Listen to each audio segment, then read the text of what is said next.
স্নেহ ভালোবাসা মাখা থাকবে এবং ছাত্রছাত্রীরা আমাদের প্রদান করা যে শংসাপত্র সেটা আমরা আশা রাখি যে স্মৃতিস্বরূপ তারা সেইটাকে ধরে রাখবে।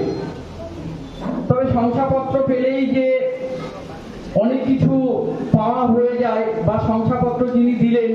তিনি মহান হয়ে যান তেমনটি নয়, উদ্যোগ দুই তরফ থেকেই আসতে হয়। আমরা চাই আমরা